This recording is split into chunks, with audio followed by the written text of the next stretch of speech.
What's up? Let me see. I see my life. Just join. Uh, Boss Lady 4438, Rish 890. What's up, everybody? How you doing? This is a special edition of my Power Talks. The reason being is I didn't get to bring on Billie Jean is marketing yesterday, and we were out in the woods, and I wasn't having great receptions. I'm trying to work out all these technical issues here, but everybody just jumped on it. Wow, 300 people already, 312. So I wanted to bring on Billie Jean today because I feel that he had just such amazing knowledge. He was already, if you didn't know, he's already in my Power Shift book. Him and I are a lot alike. I think that he has a young baby, a young child. He came from nothing. He wasn't the greatest kid in the school. Learned how to market, figured things out. He's here today. So, are you all ready? Let's rock. Let's rock with him really quick. I'm not going to spend the hour on this one because I got other things to do, and he has other things to do. So we just slip this time in right now. Let me see if I get him right here. Billie Jean. See.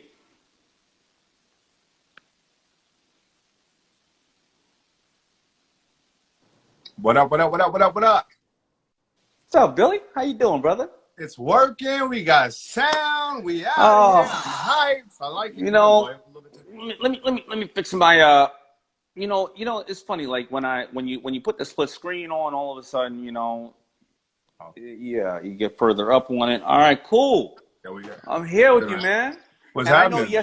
I know yesterday it was my problem because I'm obviously the one trying to figure my stuff out up here, and you've been broadcasting from way up the years. Too. The Instagram gods didn't want it to happen. Well, it's all good. Maybe because people needed this special edition of the Billy D show. That's the Billy D show. All right. The Daymond Axelrod. Let's get it. So, really one really important thing is how do we leave people with a lasting impression? I had on there yesterday, my buddy, when you and I had our glitch, I had on my buddy Mike, Love Handles. So he put the phone on, you put that on. And, I saw that. I was like, you need to ship one out to me. I saw that. I got a little jealous. That was pretty cool. All right. If Mike's here, I'm going to make sure he sends this out to you. No problem. Mike, send a bunch out. Sometimes I send people when I speak for them, I send them this hand-graved, made out of railroad spikes, letter opener. And then every time they're opening their letters, they remember me. I have it hung up in my office right now. That's right. But when you can, I think that was probably 2 years ago now. But I got it in my office. I got it framed right next to my computer. And when you do that, people go, "Hey, you called Daymond lately?" But you are a master at marketing. You know why? Why is that? So you sent me this. You still got it. 100. Yeah. You made me the most annoying person in the world. Just carry it with you everywhere you go. I'm going to bless you with just one of them. All right, hit me with it. What did E.T.'s mother say to him when he returned home? Phone home? I don't know what. Where on earth have you been? That's it. I'm mad too because I have a book and I was like, should I bust it out? So I'm gonna get you with one by the end. All right. So listen, let's get to what's more important right here. And what's more important here is what's in it for the people watching us and what can they learn from.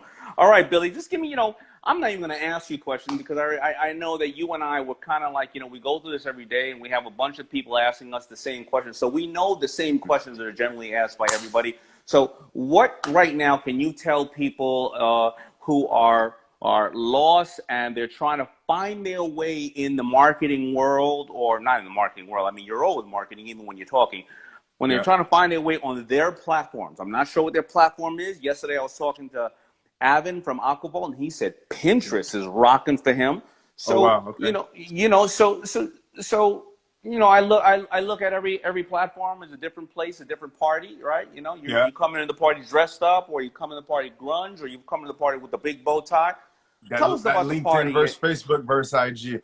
I'll tell you, Yeah, you know, I think the biggest thing, regardless of the platform, that people are missing right now, the example I like to use is that there's a lion in the room. And what I mean by that, like you and I are talking right now.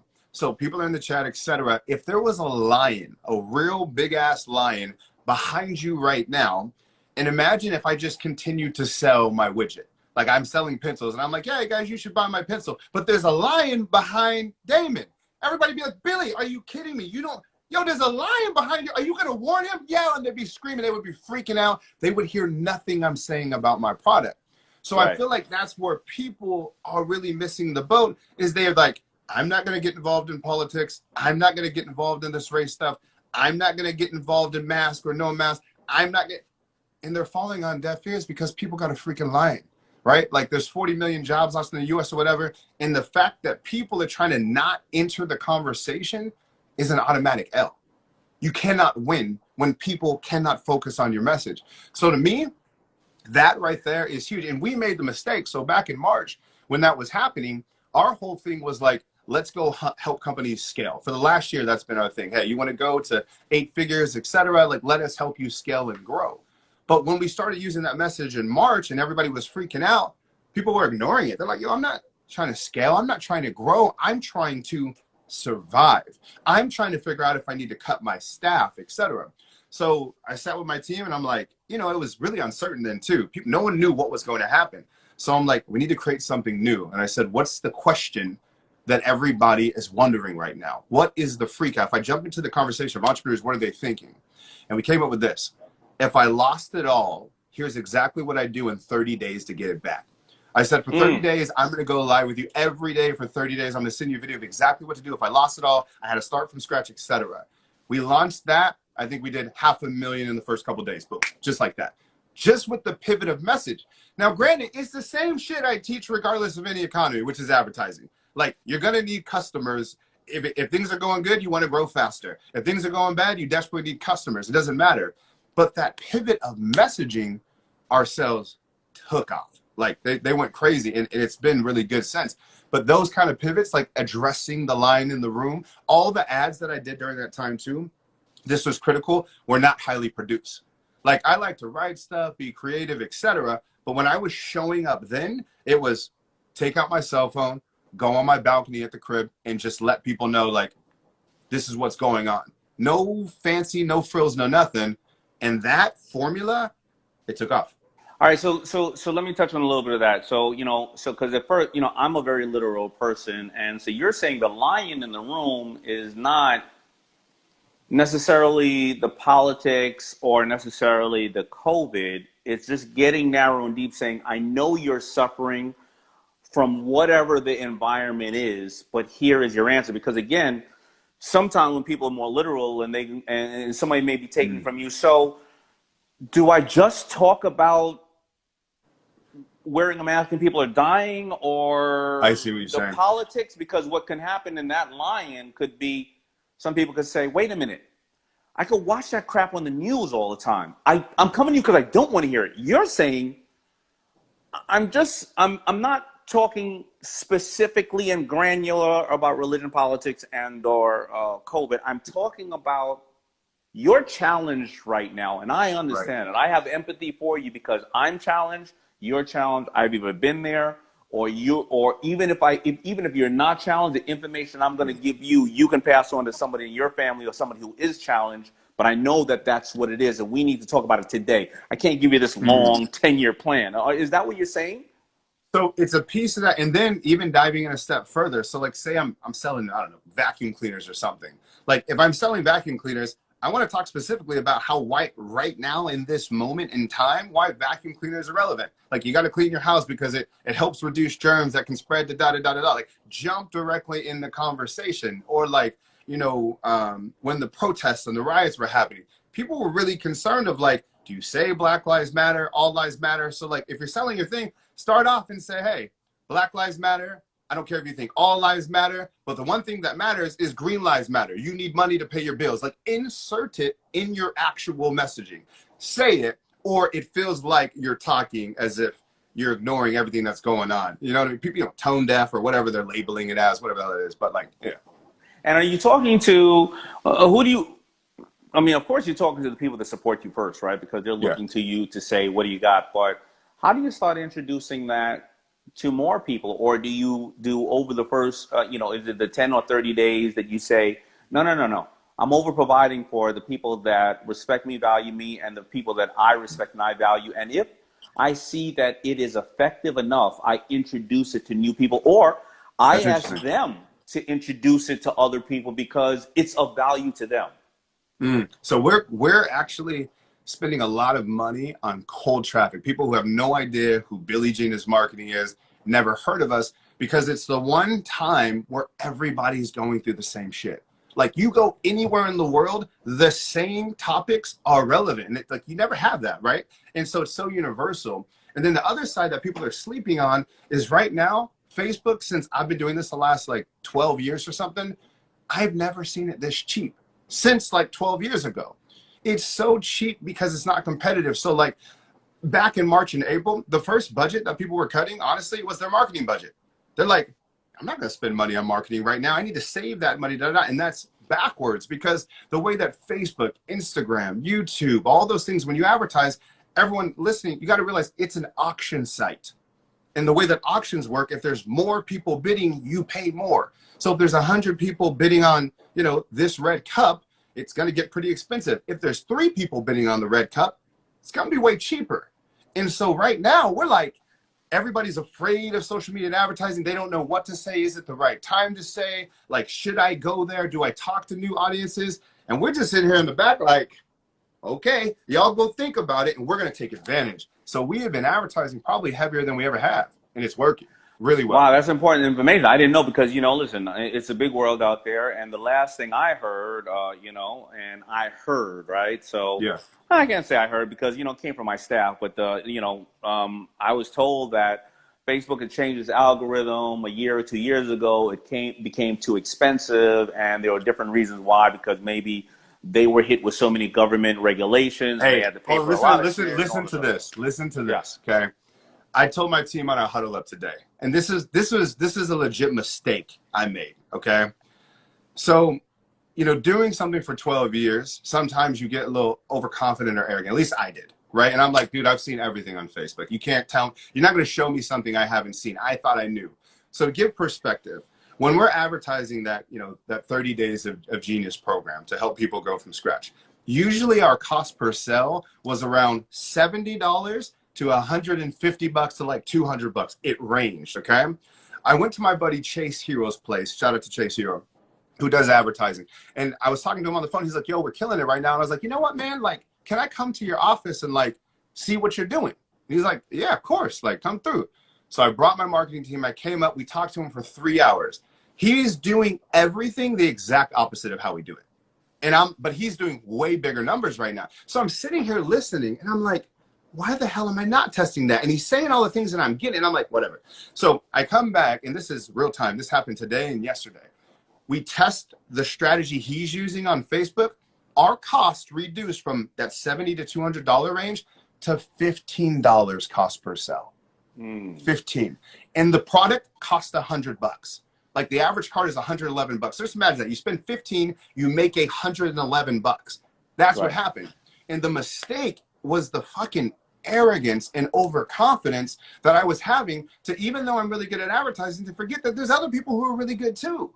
And I could be learning from them. So I got mad at myself because I was like, if I pick that up from him in 3 hours, what if I was doing that with every single day with other people who are spending a lot of money? What else am I missing and I'm not trying? But literally right now, I woke up at 3:30 this morning because I was so excited, because I've never seen conversions on something like this so low.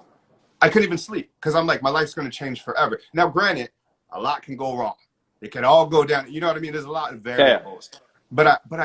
But just that arrogance, it just got me. And it was the biggest lesson to me, because I'm just like, wow, I could have called him 2 years ago.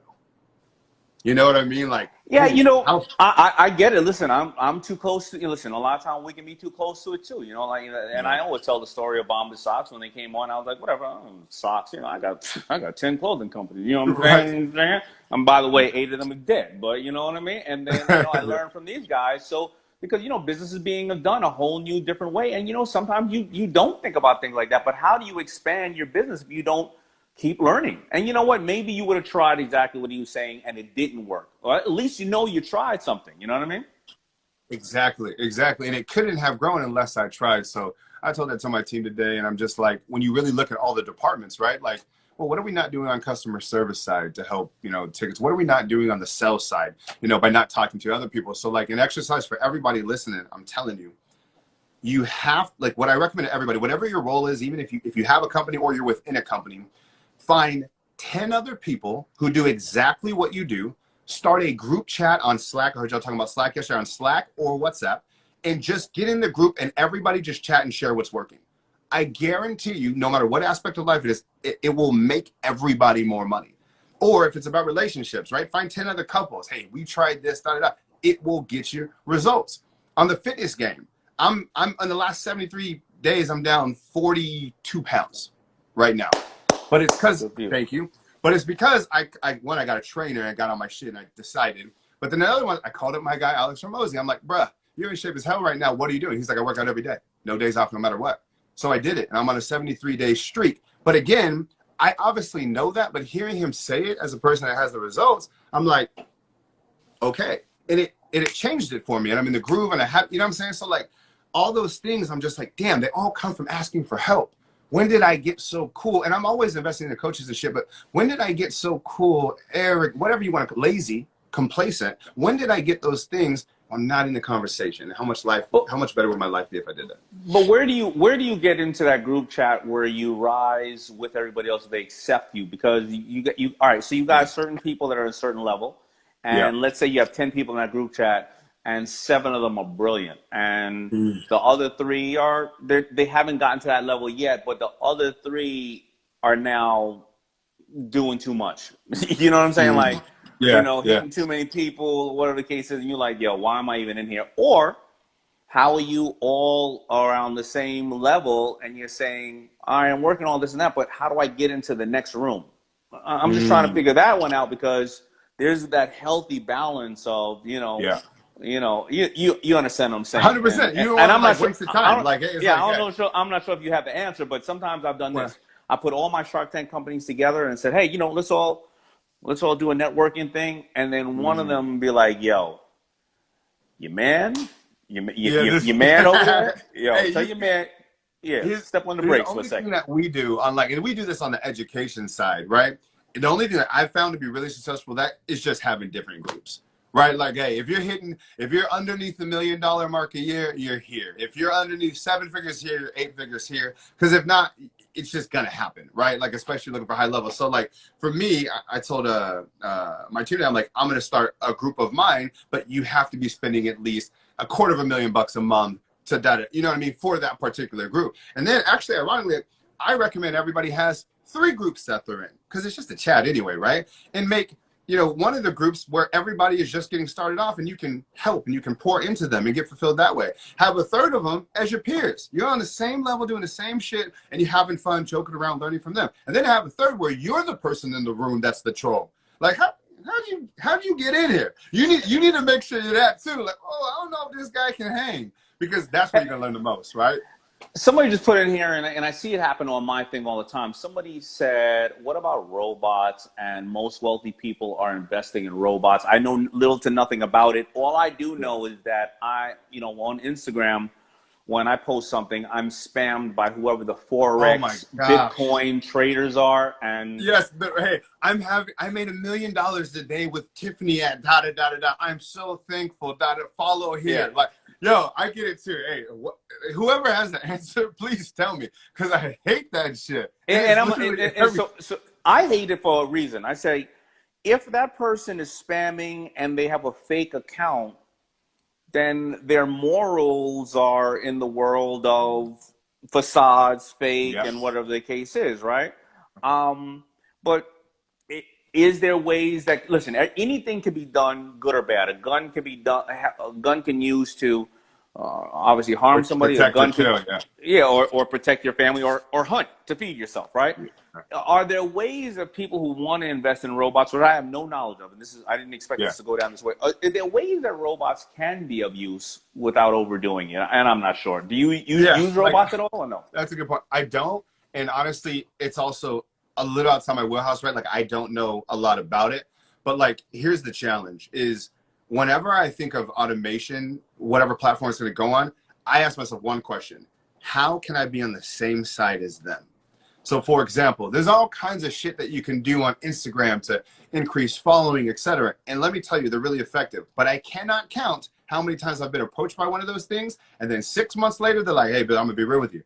It doesn't exist anymore, but it was a hell of a ride because it's still Wild West. So it's like, to me, I'm like, with us, we advertise so much. It's such a big part of our business. If I ever did something like a bot and our account reps call us and like, yo, what are you doing? And I was gone, it never outweighs the upside. You know what I mean? Like, whatever that little gain was, it never makes it worth it. So to me, I just ask myself one question: is this going to piss off YouTube? Is this going to piss off Facebook? Is this going to piss off IG, email, etc.? If it is, I'm out.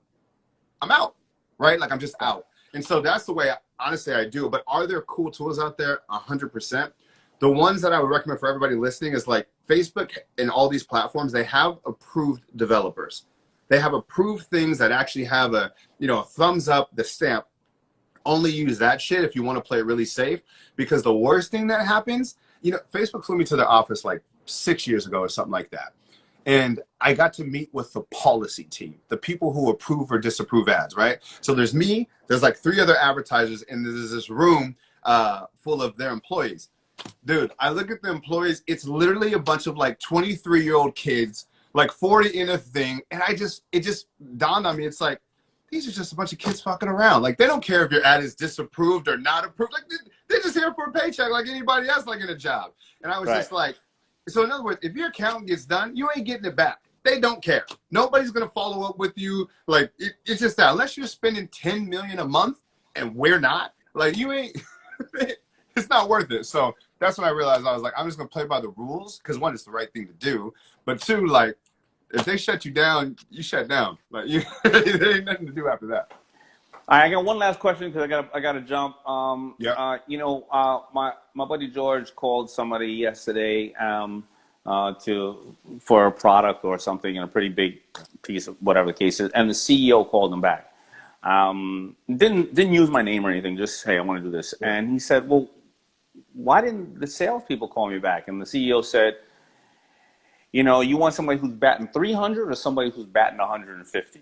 And as a CEO, obviously the CEO has a lot of other things to do. They got financing, warehousing, shipping, distribution. I don't know, hiring people, firing people, whatever. Yoga, goat yoga, whatever the case is. How many times do you get on the phone yourself personally with your clients, your customers, or sometimes you have a better salesperson and you know that maybe you screw it up? I mean, I'm gonna keep it 1,000. Not often. And like, I'm gonna tell you why though. So one is, I just like my damn time. I like to play Xbox. I like to hang with my girl. I like to hang with my daughter. And I just like to chill. I don't even like to post. People don't realize that. Like, I advertise because I can make it once and then I can put it across the world for a year. That's why I advertise. So I don't have to post. I don't like none of that shit. And that always surprises people. So like, for me, getting on the calls, no. Like, I train but I'll tell you what though, I obsess about process. So my sales team, for example, they are on a verbatim script. Like, matter of fact, look at this. See this right here? This is what to say when they say no flashcards. Every damn objection that you could tell, time, money, not now, well, I want to do this first, talk to my partner, trust. I got rebuttals for all that shit when somebody happens. So to me, it's also a discipline for me. It's like, if I didn't create a good enough process in place where I don't have to be in it, then I'm not really building my business right. So it forces a discipline onto me of like, this is what I'm doing. And then also too, like, just as far as just even positioning, it's like, no, you're not just getting on the phone with Billy. Damn it, I got like 4 walls. You ain't just hopping on the phone. Let's do Daymond John. I don't want to hear it. No, I'm just playing. But I still tell my people, like, I do group calls every week, and when I'm there, I show up. I go all in. I give 100%, my heart, etc. But I also protect my time. And my daughter and Xbox, I love all my customers, but I fuck with Xbox first, and just know that's what you're working so hard for, and that's what you put in the work for. So why didn't you send me, instead of sending me a dad joke book, why didn't you send me that script? Because the dad joke lasted longer. You know what I mean? You may want to sell script here, you may want to sell script there, but that dad joke. Please send me that script. Thank you so much, because you just said we can learn from each other. Of course, Grant Cardone does the same thing. You know, he's a beast with it. You know, but I really appreciate you, you know, and the time that you spent with me, and I think that a lot of people learn from me. I mean, what did I pick up today alone? Keep educating myself. Facebook has now reduced its costs. Let me go out there. Let's talk about the elephant in the room. Let's have, if you can't be there yourself, then give them the nuggets to your script, because maybe it'll either help them or they'll improve it for you. And make sure you prioritize the time and the things that you want to do, because you work so hard to do those things. And if Xbox and your baby and your wife are those things, then you busted your ass, you put the work in so that you can do those things, so you know your why. So I appreciate those things. Hey, I appreciate you. Let me ask you this. Yeah. Hey, stock tips. Got any stock tips? Because the market's crazy right now. I'm just saying, because you know, like, you got a little sauce for me. You got a little sauce. Nah, I really don't.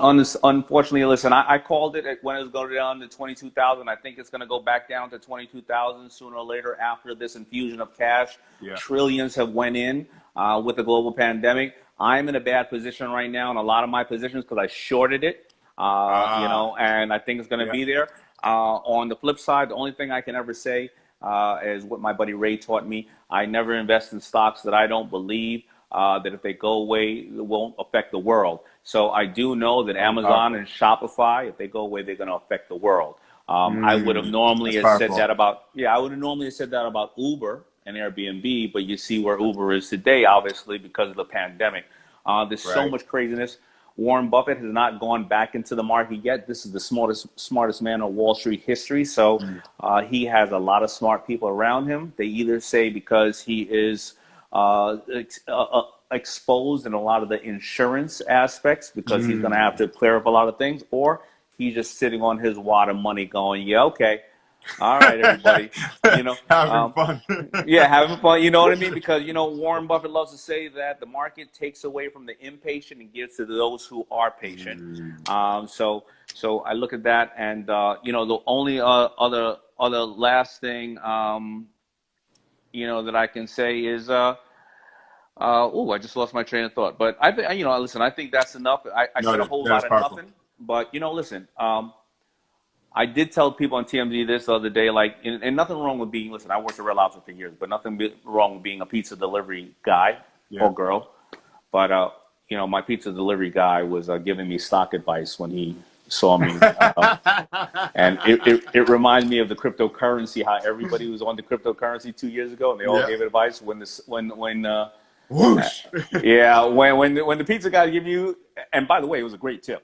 But when he does that, be careful. Hey, let me add it to that, because real quick, I said, like, hey, make sure you're learning from people, etc. But I forgot that hook, which is learn from people who have the damn result.